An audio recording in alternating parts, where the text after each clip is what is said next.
गोटे परिवार को संघबद्ध आक्रमण प्राय 30 रु 40 जन युवक आक्रमण करने सहित घर उपर को ढेला माड़ कर केन्द्रापड़ा जिला राजनगर थाना चंपादिया गांव आसी एभली अभियोग।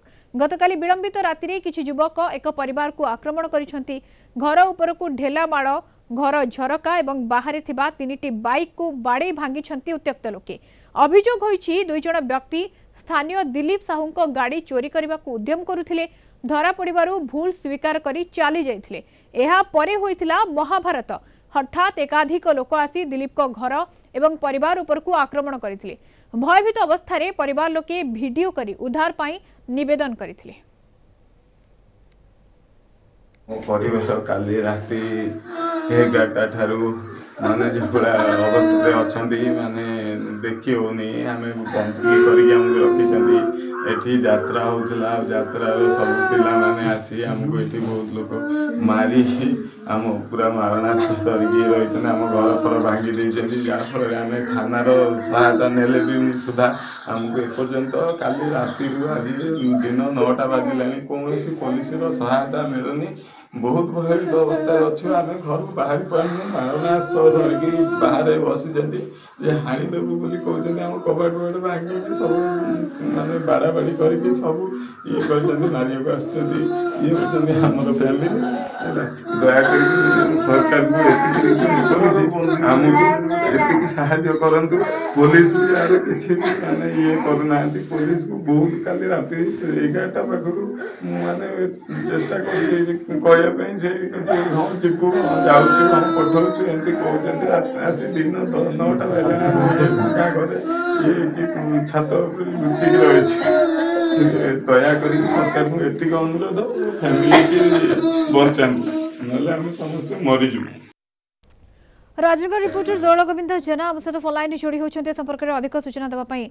दौलगोविंद कौन ये प्रकृत घटना वीडियो वीडियो रे निज दुख जनाऊँ व्यक्ति जनक पाखरे परिवार लोके जो माने कि कांदुथिबार मध्य चित्र सामना को आसुची पूरा घटना कौन रही? निश्चित जदि आम कहवा राजनगर ब्लॉक चंपादिया गाँव में अभावन घटना घटी। गत काली विलंबित राति जो गाँव में यात्रा चलुला समस्त परिवार लोक दिलीप साहूंकर समस्त परिवार लोक घर ताला दे समस्त यात्रा को जाइथिले। गेट मध्य लॉक करथिले किंतु जेतेबेले यात्रा रो बाहर को आसी देखिया पाई 2 जन व्यक्ति तांको गाड़ी पाखरे थिले। गेट भीतर जाई गाड़ी पाखरे थिले सेतेबेले समस्त परिवार लोक यात्रा रो जाईकरी जेतेबेले देखिचंती 2 जन व्यक्ति तांको गाड़ी पाखरे अछंती सेमाने भाबिचंती तांको घर चोरी करिया पे आछंती। 2 जन व्यक्ति की धरिचंती। 2 जन व्यक्ति की धरला परे सेमाने सेही गाँव रो 2 जन पिला थिले सेमाने भूल स्वीकार करचंती जे आमे आसीथलु यात्रा कमिटी पक्षरु आसीथलु जे गाड़ी आपण एठी रखिचंती बाहर लोकन को गाड़ी आपण को गेट रे रखिचंती सेहिति पई आमे आसीथलु। ए कथा कहि सेमाने जेतेबेले जानिचंती तांको गाड़ी से परिवार लोकन को गाड़ी सेमाने सेतेबेले भूल स्वीकार करी से घटनास्थल पलि जाइथिले। समस्त परिवार लोक घर भीतर जे आमे यात्रा को समस्त पलि जाइथिले घरे चोरी हो जाता एमती आलोचना समय अतर्कित आक्रमण करथिले। 40 रु 50 जन युवक संघबद्ध भाव आक्रमण करथिले। गेट को भांगी देइथिले। 3टा गाड़ी को मध्य बाड़े भांगी देइछंती जहां वीडियो रु स्पष्ट प्रमाण होउची सेमाने बाड़े भांगी देइछंती। अर्थात रागर बसवर्ती होई एभली कांड घटाइछंती दुर्बृत्त।